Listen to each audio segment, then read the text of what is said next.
Louvado seja Deus. Abra comigo a sua Bíblia, você aqui na casa de Deus e você aí na sua casa que está acompanhando conosco agora. Evangelho de Lucas, capítulo de número 14. Aproveita para se inscrever no canal Ministério Deus Vivo, SBO. Ative o sininho lá, as notificações, para que você possa receber toda semana uma palavra de fé e de esperança. Amém? Lucas, capítulo de número 14, verso de número 15. Diz assim a palavra de Deus: E ouvindo um dos que estavam com ele à mesa, disse-lhe: Bem-aventurado o que comer o pão no reino de Deus. Porém, ele lhe disse: Um certo homem fez uma grande ceia e convidou a muitos. E à hora da ceia, ele mandou o seu servo dizer aos convidados: Vinde, porque já está tudo preparado. E todos, a uma, começaram a desculpar-se, dizendo-lhe o primeiro: Eu comprei um campo e preciso ir vê-lo. Rogo-te que aceite as minhas desculpas. E o outro disse: Eu comprei 5 juntas de bois e vou experimentá-los. Rogo-te que aceite as minhas desculpas. Tem tradução que fala que me hajas por escusado, tá, irmãos? Verso 20. E o outro disse: Eu casei-me, portanto eu não posso ir. E voltando aquele servo, anunciou essas coisas ao seu senhor. Então o pai de família, indignado, disse ao seu servo: Sai depressa pelas ruas e bairros da cidade e traz aqui os pobres, os aleijados, os mancos, os cegos. E disse-lhe o servo: Senhor, feito está como mandaste, mas ainda há lugar. Diga comigo: ainda há lugar. E disse-lhe o Senhor ao servo: Sai pelos caminhos e atalhos e força-os a entrar, para que a minha casa se encha. Porque eu vos digo que nenhum daqueles varões que foram convidados provará da minha ceia. Amém? Bom, essa parábola, eu acredito que ela não é de difícil compreensão da igreja, mas eu quero que você entenda uma coisa: a funcionalidade de um lugar, a funcionalidade, o porquê que essa igreja existe. Por que que essa igreja está com as portas abertas? Por quê? Você já se perguntou por que que a igreja existe? Por que que a igreja diariamente, constantemente está com as portas abertas? Qual é a finalidade? Qual a funcionalidade da igreja? Vou dar um exemplo. Você hoje vai numa padaria, e ali na padaria, ela tem um freezer do lado, e você encontra pacotinho de linguiça toscana congelada. Sim ou não? Aí você vai lá num outro canto, você encontra um saco de carvão. Aí você olha assim numa outra prateleira, você encontra óleo, você encontra vinagre. Na padaria. Mas se você chegar na padaria e não encontrar o carvão, normal, ok? Se você chegar na padaria e não encontrar o vinagre, ok, porque a finalidade, o que não pode faltar na padaria é o quê? O pão.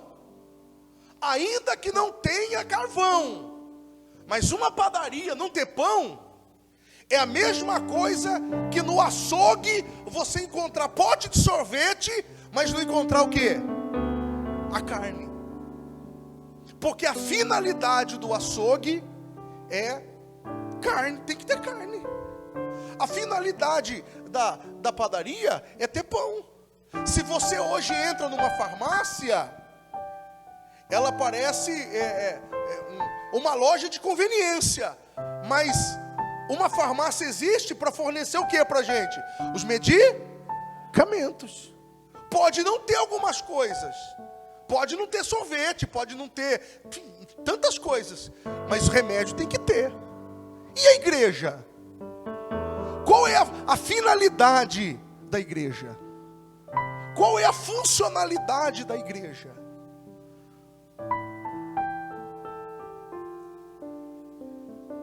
A igreja, irmão, ela está aberta, porque Jesus falou que Ele veio ao mundo para salvar aqueles que estavam perdidos. Ele veio buscar e salvar os perdidos. Essa igreja existe por conta dos perdidos. Essa igreja, ela está aberta por conta do que é o mais precioso, a salvação da sua alma. Pode ser que você venha aqui e você não consiga pagar as suas dívidas, mas você vai encontrar a salvação da tua alma.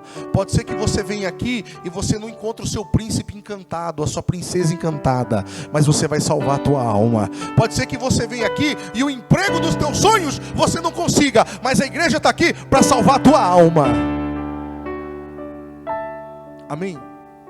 E aí eu encontro essa fala de Jesus. Eu acredito que essa parábola, quando ele falou essa parábola, eu comecei a imaginar a dor.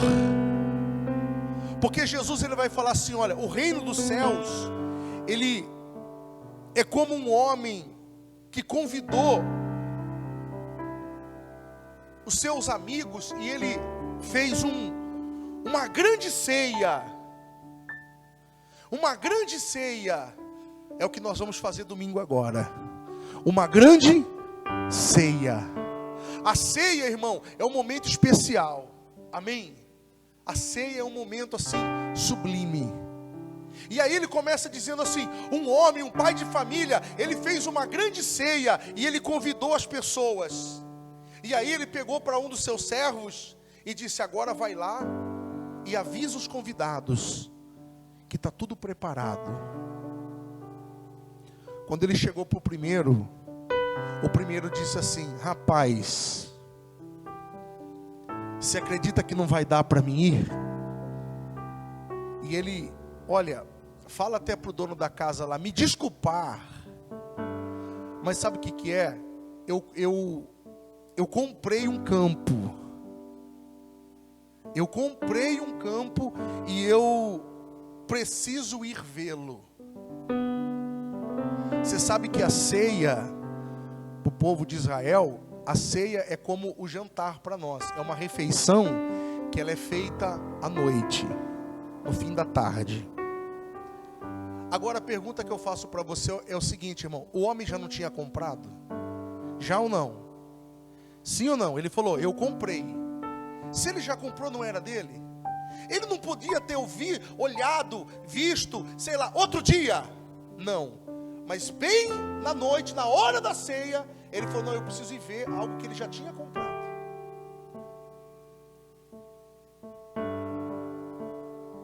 Mas ele já comprou.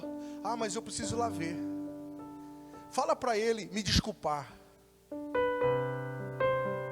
O segundo, igual o primeiro, disse assim, avisa ele que não vai dar para mim, porque eu já comprei uma junta de bois e eu preciso experimentá-lo. Primeiro, irmão, o boi primeiro você experimenta ele antes para depois comprar. Mas o homem já comprou.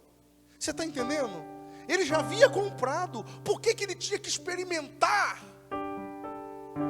Ó, eu não sou contra você gostar do teu carro não, e de você ter zelo pelo teu carro, mas não deixa para lavar ele no culto domingo 5:30 da tarde, porque não vai dar tempo de você estar na ceia.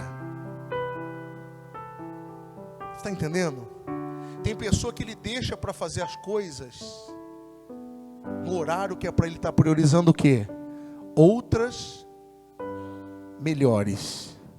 Então aquele homem disse, talvez você que está me ouvindo aí na tua casa, você está assim. O Senhor está te dando oportunidade, você está com desculpas. E desculpas que não colam, desculpas que são esfarrapadas. O último disse assim, olha, avisa ele que eu casei. Mas já casou. Sim ou não? Já casou. Agora não pode voltar mais atrás. Casou, está casado. Casou, traz a esposa. Então, quando aqueles servos chegaram dizendo, olha Senhor, um a um começou a justificar-se. Irmão, aprenda uma coisa na sua vida. Homem de Deus e mulher de Deus não se justifica. E quando uma pessoa estiver diante de você e começar a se justificar muito, é porque aí tem coisa. Sim ou não? Você já sabe. Quando a pessoa começa, tem coisa. Homem de Deus, mulher de Deus, não se justifica. Cristo o justifica. Quando eles trouxeram isso, diz que aquele homem ele ficou indignado e disse aos seus servos: sai depressa agora pelos bairros da cidade e traz aqui os pobres. Traz os pobres, traz os aleijados, traz os mancos, traga os cegos, traz tudo. Você vai sair e tudo que você encontrar que está em sofrimento, que está em dor, que está em um momento de dificuldade, traz para dentro da minha casa. E a Bíblia diz, aleluia, louvado seja Deus, que aquele servo foi e quando ele voltou ele disse: Senhor, feito está como o Senhor mandou, e ainda há lugar. Aleluia. Ainda, querido, na salvação em Deus, há lugar para aquela pessoa que você está orando e chorando por ela. O lugarzinho daquela pessoa ainda está reservado no reino de Deus. Eu quero falar para você que está me ouvindo na sua casa, nesse leito de hospital, nessa penitenciária. Eu quero dizer para você agora que o teu lugar é aqui, que ainda há lugar. O Senhor Jesus está te chamando, porque o teu lugar é aqui. Ainda há lugar. Amém, igreja? Ainda há lugar. Tem lugar ainda. Ainda há. Ainda há. E ele falou assim: então se tem, sai. Sai pelos caminhos e atalhos e força-os a entrar. O Senhor vai exigir da tua oração uma força. Você se lembra quando você ia convidar uma pessoa para ir para um passeio, ir para um determinado lugar quando era do mundo, e a pessoa falava assim: ah, eu não vou. Você falou: não, mas vamos. Vamos sim. Vamos. Eu vou conversar com a sua mãe. Não é assim que a gente fazia? Eu vou conversar. Não, você vai posar em casa. Ah, não, mas então fala com ela. Aí você ia lá fazer todo aquele negócio só para a pessoa ir, sim ou não? Você ficava ali, vamos sim. Convidar para ir para o cinema. Não, mas eu não vou. Não, eu pago a sua. Aí sabe o que acontece? Para ceia, para grande ceia, a gente convida uma vez só e ainda com má vontade. Ah, vamos domingo comigo? A pessoa fala: ah, então acho que eu não vou, não, já desconversa. Você deve forçar, irmão. O reino de Deus é tomado à força, ainda dá tempo. Amém? Eu tenho certeza essa semana, se você convidar aquele teu filho, ele vai vir. Se você convidar o teu noivo, ele vai vir. Se você convidar a tua noiva, ele vai vir. O seu neto, aleluia, os seus pais, a sua avó, ele vai vir. Porque ainda há lugar. Essa igreja está aberta porque nós precisamos salvar almas, salvar vidas. Amém?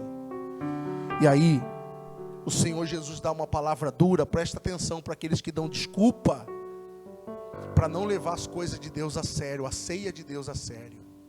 Ele disse assim: Porque eu vos digo que nenhum daqueles homens, varões, sabe aqueles que deram desculpa? Sabe aquele? Nenhum daqueles que foram convidados vai provar da minha ceia. Porque eles deixaram passar a oportunidade.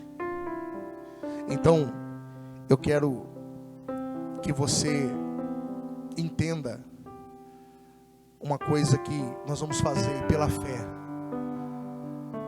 por esses dias. Por esses dias, nós vamos evangelizar de uma forma diferente. Amém?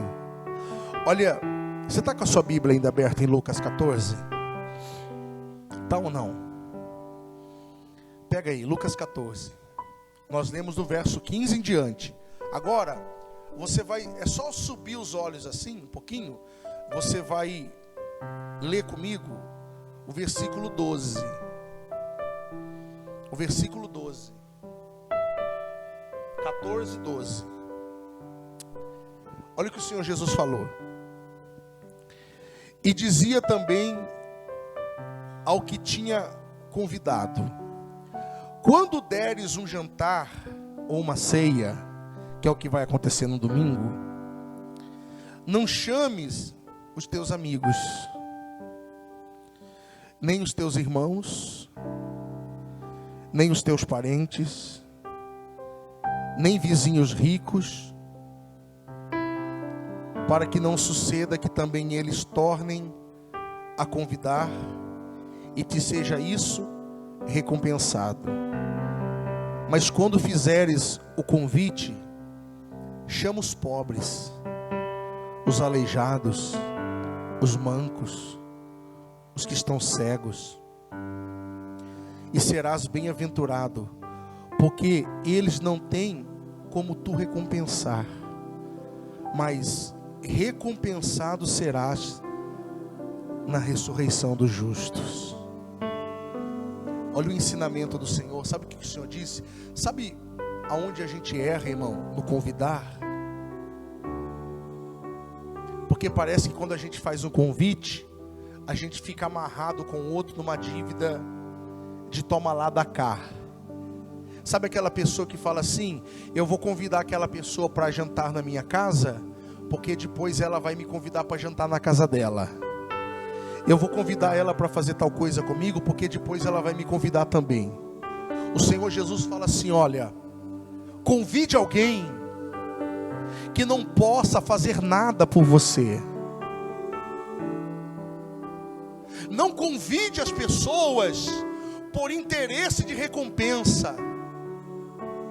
Quando você for estender a mão para alguém, não estenda esperando que aquela pessoa lhe retribua o favor.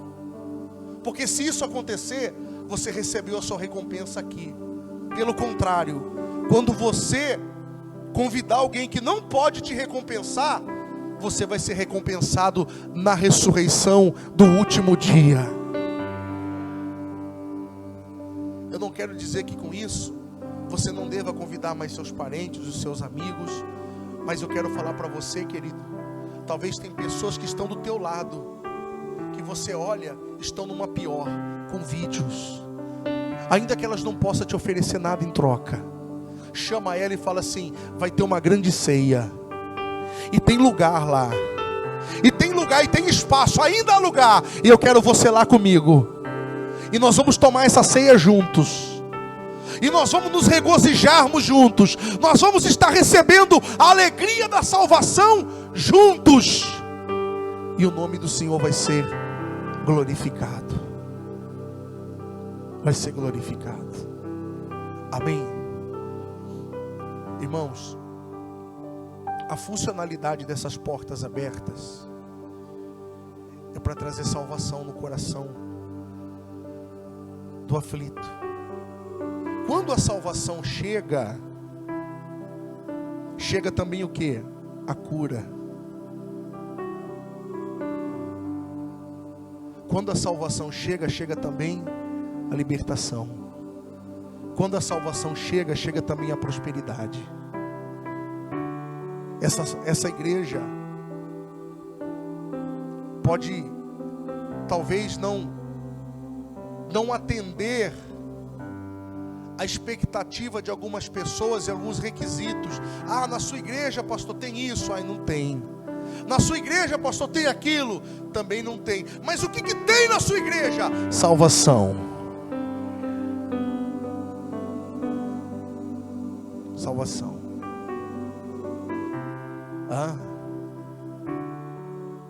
Quando Jesus falou assim, olha, vamos ver se a igreja está afiada. Vinde a mim, todos que estáis cansados e oprimidos, e eu vos... Se não aprendeu porque leu a Bíblia, pode ter certeza que leu em algum para-choque de caminhão. Sim ou não? E aí, a pergunta é, por que algumas pessoas então não receberam um alívio? Por que algumas pessoas não recebem um alívio imediato? Porque para receber o alívio imediato, Jesus falou assim, vinde a mim. Vir à igreja necessariamente não é vir até Jesus. Todas as pessoas que vão até Jesus, pode ter certeza que passaram pela igreja. Mas nem todas as pessoas que passaram pela igreja foram até Jesus. Há uma diferença gritante. Tem pessoas, irmãos, que elas demoram. Eu demorei. Olha aqui. Eu demorei um pouco para entender isso. Eu demorei para ir para Jesus. Eu vinha na igreja.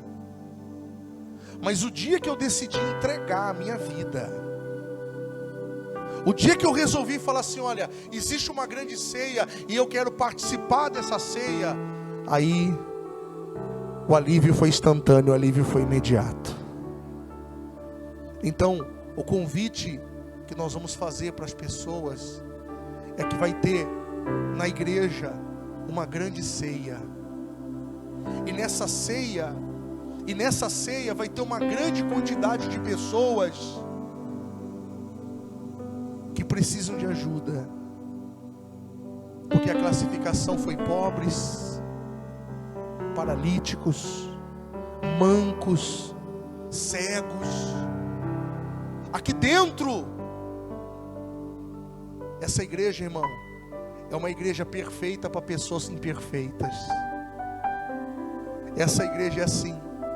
Aqui é uma comunidade de pessoas imperfeitas. Todos nós temos falhas, temos defeitos, mas quando a gente senta na mesa e o banquete é servido, então o dono do banquete, ele olha para nós igualmente, porque ele vê o sangue dele na nossa vida. E eu quero dizer para você que está aqui no templo, na igreja, e para essa pessoa que vai nos ouvir na casa dela amanhã, talvez você está aí sentado no sofá, deitado na sua cama, dentro do teu carro, e essa mensagem chegou até você. Eu quero dizer que é uma grande ceia que te espera, porque ainda há lugar. O seu lugar é aqui. O seu lugar é na casa de Deus. O lugar do teu filho é na casa de Deus. O lugar do teu marido é na casa de Deus. O lugar das pessoas que você tem orado é na casa de Deus. E eles virão para esse banquete. Diga graças a Deus. Coloque a mão no teu coração. Feche os teus olhos. Meu Pai, em o nome de Jesus, nós temos a graça e o privilégio de poder estar fazendo parte desse grande banquete do Senhor. Esse grande banquete que nos é servido, mesmo nós não sendo merecedores. E que o Senhor faça uma grande obra de salvação, uma grande obra de salvação nessa ceia, nesse banquete que nós vamos preparar, que está sendo preparado. Que o Senhor possa salvar vidas, curar, fazer milagres, para honra, glória e louvor do nome do Senhor Jesus. Diga graças a Deus.